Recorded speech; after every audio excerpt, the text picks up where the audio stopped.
Welcome to Vidyakul academy. Vidyakul academy में आप सभी का बहुत स्वागत है। जैसा कि आप लोग को मैं बहुत पहले ही एक सूचना के द्वारा आप लोग को बता दिया था कि एलटी ग्रेड की जो वैकेंसी है वो उत्तर प्रदेश की जो सरकार है प्रेजेंट टाइम में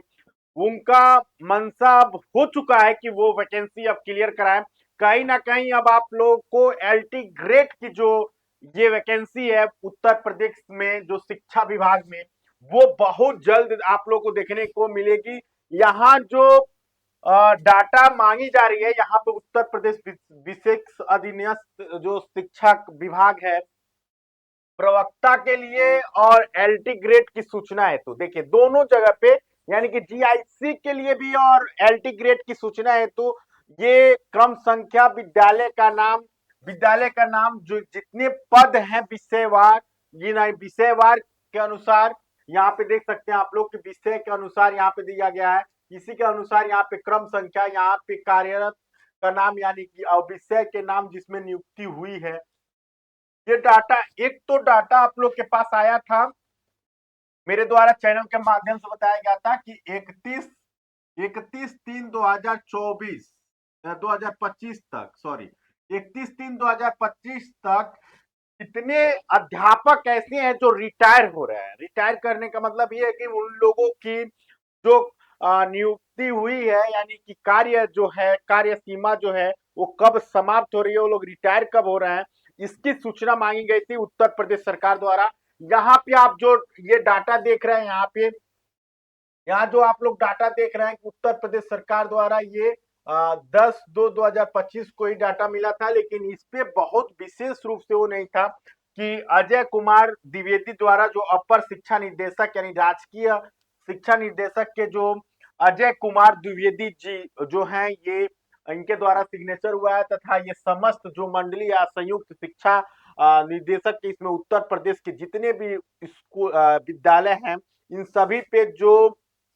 एलटी ग्रेड के लिए यहाँ पे देखिए जनपद का नाम लिखना है पूरा ब्यौरा तैयार किया जा रहा है। देन ये इसलिए कि आपकी जो वैकेंसी है वो बहुत जल्दी क्लियर कराई जा सके। इसी के साथ साथ आपको एक चीज और बता दूं कि उत्तर प्रदेश सरकार की जो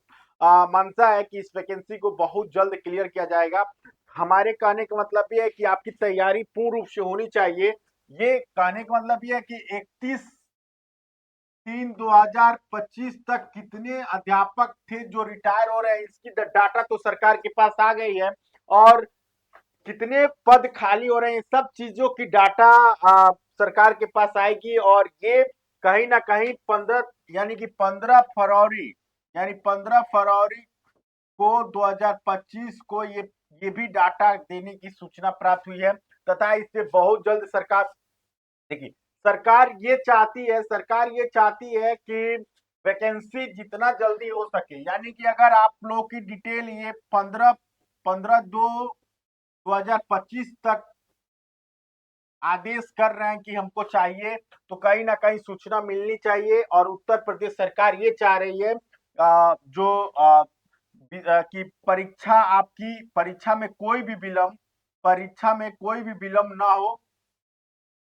और जैसे ही ये प्रस्ताव आप सूचना अधिसूचना चली जाती है तो अधिसूचना आप लोग को मार्च में मार्च मार्च में और अप्रैल में देखने को मिल सकता है। मार्च और अप्रैल में देखने को मिल सकता है। ये इसके कारण कि हो सकता है कि लेट हो जाए कि महाकुंभ और यूपी बोर्ड की परीक्षाएं मार्च तक चलने की प्रस्तावित है तो लेट होने की संभावना है। लेकिन इसी में खुशखबरी उत्तर प्रदेश सरकार द्वारा मिलना है और आप लोग की जो तैयारी का स्तर होना चाहिए मैं ये नहीं कहूंगा कि किसी कोचिंग में आप लोग चले जाइए देन किसी कोचिंग में जाके वो करिए। यहाँ पे देखिए जितने भी मैथ के स्टूडेंट हैं मैथ के स्टूडेंटों के लिए मैं बताना चाहूंगा कि यहाँ पे देखिए आप लोगों के पास क्या है। अगर आप लोग बीएड किए हुए हैं और ग्रेजुएशन है देन अगर आप लोग के पास बीएड के साथ साथ ग्रेजुएशन भी अगर आप लोग के पास है कि मान लीजिए आप लोग ग्रेजुएशन भी कर चुके हैं देन ग्रेजुएशन के बाद साथ अगर कोई जैसे सपोज दैट बीएससी एमएससी कुछ भी कर लिया ग्रेजुएशन या पोस्ट ग्रेजुएट पीजी ले लिया या ग्रेजुएशन या पीजी आप लोग के पास। इसी के साथ साथ अगर मान लीजिए आप लोग बीएड के बाद से बिहार का जो बी एस्टेट जो होता है बिहार सुपर टेट होता है, ये अगर निकाल चुके हैं तो आप लोगों के लिए कहीं ना कहीं बीपीएससी का भी फोकस आप लोग के ऊपर रखना है, क्योंकि बीपीएससी बीपीएससी टीआरई 4.0 इसकी भी प्रस्तावित है। चूंकि इसलिए प्रस्तावित है कि उत्तर प्रदेश में तो देरियां हो सकती हैं, फॉर्म आ जाए, फॉर्म फिलअप होगा, लेकिन कहीं ना कहीं 2026 तक ये वैकेंसी को लेके जाई जाएगी। तो हमारे कहने का मतलब ये है कि आप लोग तैयारी अपनी बीपीएससी टीआरई 4 और 5 की तैयारी करके चलिए, लेकिन इसमें भी सिलेबस की बहुत बड़ी गेम है। एलटी ग्रेड का जो सिलेबस है वो बिल्कुल पैटर्न, ये 9 to 10 में अगर आप लोग यहाँ पे एलटी ग्रेड टीजीटी के लिए अगर आप लोग देख रहे हैं या बीपीएससी के टीजीटी के लिए, तो बिल्कुल डिफरेंट है। तो हमारे कहने का मतलब ये है कि आप लोग इसके लिए किसी कोचिंग संस्था में अभी एडमिशन लेने की जरूरत नहीं है, लेकिन आप लोग ये बुक जितने भी हम दिए हैं ये सभी एक बुक है जो किताबों के माध्यम से इस चैनल पे बताए जाएंगे, मेरे द्वारा बताए जाएंगे। मैं इसका पूरा एनालिसिस, जैसे कि ये आपका बीपीएससी है तो बीपीएससी में क्लास 11 12, इसी तरह 9 to 10, ठीक है, 6 to 8, ये मैथमेटिक्स के लिए मेरे द्वारा बताया जाएगा। मैथमेटिक्स का टीजीटी का level, PGT, LT grade, GIC, जितने भी बोर्ड आपके हैं, इन सभी बोर्ड से जो जितने भी पेपर बनाए गए हैं अभी तक, इन सभी पेपरों का डाटा आप लोगों के पास इसमें एनबीएस के लिए, केवीएस के लिए, जितने भी पॉलिटेक्निक लेक्चरार के लिए क्वेश्चन दिए गए जो उत्तर प्रदेश कराती है, पॉलिटेक्निक में लेक्चरार के लिए जो इंजीनियरिंग कॉलेज होती हैं, तमाम चीजें, ये सारी चीजों का जो एक बैंक होता है, ये हमारे द्वारा यहाँ पे हर एक पेपर का एक एक एनालिसिस कराया जाएगा, चाहे चैप्टर वाइज कराया जाएगा। इसी के साथ साथ ये वाला बुक आप लोग के लिए बहुत महत्वपूर्ण है। देन इसका मैं रिवीजन आप लोग को कराऊंगा, इसका मैं रिवीजन चालू भी कर दिया हूं, कहीं ना कहीं आप लोग उसको देखना शुरू कर दें, क्योंकि ये गणित का जो कैप्सूल है, अर्थमेटिक एडवांस और स्टैटिक और प्रोबेबिलिटी का, तो इसमें क्या होना है कि इसमें जितने भी इसमें क्या हुआ है, इसमें जो क्वेश्चन बने हैं वो RRB, SSC, UP triple SC, UP police, तमाम अग्निवीर के जितने भी सभी पेपरों को समावेशन करके इसके आधार पे बनाई गई है, जो आपका बेसिक बहुत शानदार हो जाएगा। अगर आप मैथमेटिक्स के इस फॉर्म में या मैथमेटिक्स के टीचर बनना चाहते हैं तो उसके लिए यहाँ पे टीआरई 1 का जो पेपर है, टीआरई 2 का, टीआरई 3 का, ये सारे पेपर्स भी आपको एक साथ यहाँ पे 11-12 का, 9 to 10 का, 6 to 8 का, इस सारे का मैथमेटिक्स मेरे द्वारा बताए जाएंगे। इसी तरह आपका यहाँ पे मैथमेटिक्स का जितने भी पेपर हैं, ये जितने भी पेपर कराए गए हैं टीजीटी के लिए या पीजीटी के लिए, ये सारे चीजें कराई जाएंगी। इसी के साथ साथ चैप्टर वाइज, कहने का मतलब एक चैप्टर आप अपना पहले तैयार करें, फिर उस चैप्टर से कितने प्रश्न अभी तक बने हैं मैथमेटिक्स में। कहा जाता है कि अगर मैथमेटिक्स की दुनिया में अगर आप हैं तो मैथमेटिक्स प्रैक्टिस की दुनिया है। अगर आप जितना प्रैक्टिस, अगर आज आप मैथमेटिक्स में कंफर्टेबल हैं, टीआरई 3 दिए हैं, अगर 2-3 नंबरों से आप रुक चुके हैं या 10 नंबरों से, 20 नंबरों से, तो हो सकता है कि आप प्रैक्टिस करें अभी से, तो कहीं ना कहीं मैथमेटिक्स में आप सबसे आगे होंगे। तो ये मैथमेटिक्स केवल प्रैक्टिस का खेल है। अगर आप मैथमेटिक्स पूर्ण रूप से तैयार कर चुके हैं और उसको अगर आप छोड़ देंगे तो मैथमेटिक्स में आपसे पीछे हुआ लड़का आपसे आगे जाता हुआ दिखेगा और आपको लगेगा कि मेरा तो सब चीजें तैयार है, मैं तैयार कर लूंगा। तो ये आपकी भूल होगी, क्योंकि मैथमेटिक्स एक प्रैक्टिस है। चलिए, इसी के साथ साथ मैं बताना चाहूंगा कि घबराने की जरूरत नहीं है। इसी प्लेटफॉर्म पे आपको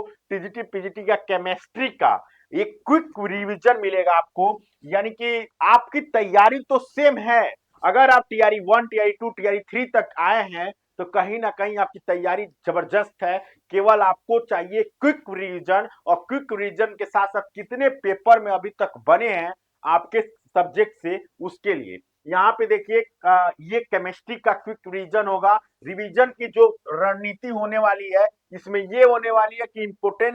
इंपोर्टेंट जो फैक्ट्स हैं इसके बारे में बताया जाएगा। जितने भी फॉर्मूलास होते हैं केमिस्ट्री में, ये सारे के वन लाइनर के साथ आपको डिस्कस कराया जाएगा अपडेटेड बुक को। यानी मेरे द्वारा कोई भी मटेरियल नहीं तैयार की जाएगी, ये मैं दावे के साथ और सच्चाई रूप से आपके सामने कह रहा हूं कि मेरे द्वारा कोई भी चीजें नहीं तैयार की जाएगी। एक बुक है, बुक को ही मेरे द्वारा आपको बताया जाएगा। केवल आप मेरे माध्यम से जुड़े रहेंगे, बस केवल आपको हर एक किताब, आप अपनी किताब कितना कितना खरीदेंगे, उससे अच्छा है कि आपको यहाँ पे रिवीजन के साथ साथ कुछ प्रैक्टिस, कुछ अदर्स चैनलों को देख के क्या क्या रिवीजन आपके लिए हो सकता है, क्या शॉर्ट ट्रिक्स बनाई जा सकती है, क्या कैसे आप याद करेंगे, कितने महत्वपूर्ण क्वेश्चन रहेंगे, ये सारी चीजों के बारे में डिस्कस किया जाएगा। इसी के साथ साथ टीजीटी पीजीटी फिजिक्स का, अगर आप फिजिक्स सब्जेक्ट से भरना चाहते हैं, यानी कि भौतिक विज्ञान से भरना चाहते हैं, तो यहाँ पे TGT PGT LT grade GIC जितने भी आपके हैं, ये सारे के लिए इंपोर्टेंट फैक्ट के साथ फॉर्मूलास कितने होते हैं, ये एक अलग कैटेगरी में करके बहुत शानदार, बहुत ही लाजवाब तरीके से, अगर आपकी तैयारी है तभी, या अगर आप कहीं पढ़ रहे हैं या अपने सेल्फ स्टडी कर रहे हैं, तो रिवीजन के लिए आप हमारे इस चैनल से जुड़ जाएं। और इसी के साथ साथ वन लाइनर्स भी आपको रिवीजन कराए जाएंगे। 1 से 2 बार कहा जाता है कि किताबों को 1 बार से 2 बार अगर आप पढ़ के अगर चाहेंगे कि मेरी तैयारी है और मैं छोड़ दूं, तो ये गलतफहमी है, क्योंकि आपको कम से कम 10 से 15 बार एक चीज को कई बार एग्जर्व करने से आपकी जो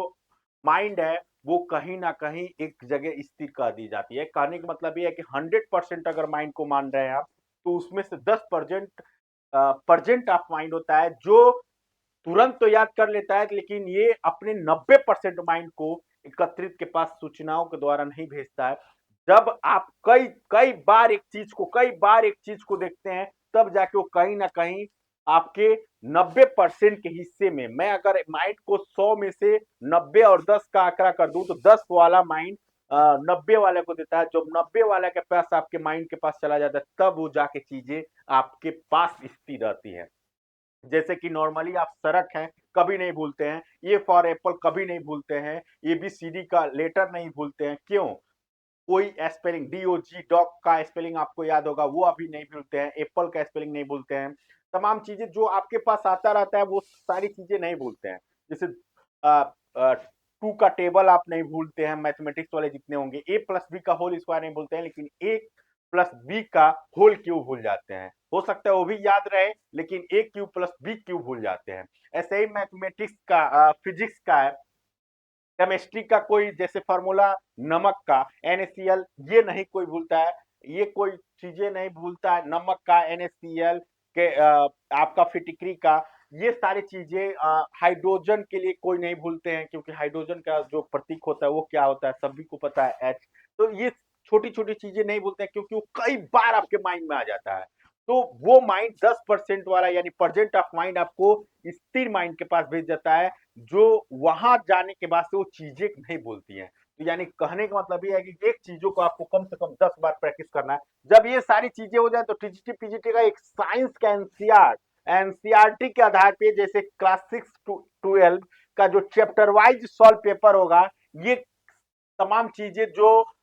डी ट्रिपल एस बी के लिए, यानी दिल्ली के लिए, बीपीएससी टीआरई के लिए, एनवीएस केबीएस के लिए, एमईएमआरएस के लिए, ये सारी चीजें आपको फिजिक्स, केमिस्ट्री, बायोलॉजी का, तो बायोलॉजी तो यहाँ पे नहीं बताया जाएगा, स्पष्ट मैं अभी बता दूं, लेकिन फिजिक्स, केमिस्ट्री, मैथ ये बताए जाएंगे। इसी के साथ साथ सामाजिक विज्ञान की एसएसटी के लिए यहाँ पे देखिए टीजीटी एलटी ग्रेड, और इसी के साथ साथ बीपीएससी के लिए भी जो टीआरई 4 और 5 में देना चाहते हैं, बैठना चाहते हैं, मूल लोगों के लिए भी एसएससी, सामाजिक विज्ञान में अर्थशास्त्र के लिए, नागरिक शास्त्र के लिए, इतिहास के लिए, तमाम जो एसएसटी के जितने भी पार्ट हैं, इन सारे चीजों को जो सॉल्व पेपर के साथ प्रैक्टिस कराई जाएगी। इसी के साथ यूपी में कितनी बार कितने प्रश्न पूछे गए हैं, जैसे कि यहाँ पे देखिए 2001 में, 2003 में, 2004 में, 2004 में एक बार और पेपर हुआ था, एक निरस्त हो गया था 2004 में, फिर एक पेपर हुआ था, एग्जाम हुआ था 2005 में, हुआ था 9 में, हुआ था 10, 11, 13, 16 और 21 में। इसी के साथ साथ अब 2026 में ये जो होने वाला है, इसके साथ ये पूरे प्रैक्टिस के बाद आप लोगों को एक खुद से एक आत्मविश्वास बनेगा कि हाँ अब मैं कंफर्टेबल हूँ। तो एक छोटी सी जानकारी था, ये जानकारी आप लोग के तक पहुंचानी थी, क्योंकि मैं कोई एक अध्यापक नहीं हूँ, मैं भी आपके जैसे एक तैयारी करने वाला कह सकते हैं, या आपके सहपाठी दोस्त यार जो भी कह सकते हैं, क्योंकि हमको लगता है कि प्रैक्टिस बहुत जरूरी है, क्योंकि मेरा खुद का अनुभव है कि मैं बहुत कम नंबरों से बहुत अधिक नंबर तक पहुंचा हूं केवल किताबों से। मैं किसी भी चैनल को फॉलो अप नहीं किया, ना ही किसी कोई बैच था। बहुत पहले एक बैच लिया गया था, सिस्टमेटिक तरीके से हर चीजें थी, लेकिन कहीं ना कहीं प्रैक्टिस की वजह से हर एक जगह से आपको एक दो नंबरों से 3 नंबरों से उतार चढ़ाव देखने को मिल रहा है। बहुत कष्ट होता है और आप लोगों को भी बहुत कष्ट होता होगा। तो चलिए कहीं ना कहीं अब आप लोगों को प्रैक्टिस के साथ, या मैं भी इस चीज को समझ गया हूं, तमाम प्रैक्टिस के साथ एक एक क्वेश्चन को कई बार प्रैक्टिस करनी है। प्रैक्टिस करने के साथ साथ उसका उस क्वेश्चन से कितने क्वेश्चन एनालिसिस हो सकते हैं, इन सारी चीजों के साथ इसी चैनल के माध्यम से आपको दिया जाएगा। समय लगेंगे, लेकिन जो चीज मिलेगी वो ठोस मिलेगी, मजबूत मिलेगी, और कहीं ना कहीं आपकी जो पढ़ाई और गवर्नमेंट जॉब के बीच में जो दीवार है, उस दीवार को तोड़ने वाला कार्य मिलेगा इसी चैनल के माध्यम से। मिलते हैं नेक्स्ट वीडियो में, तब तक के लिए जय हिंद, जय भारत।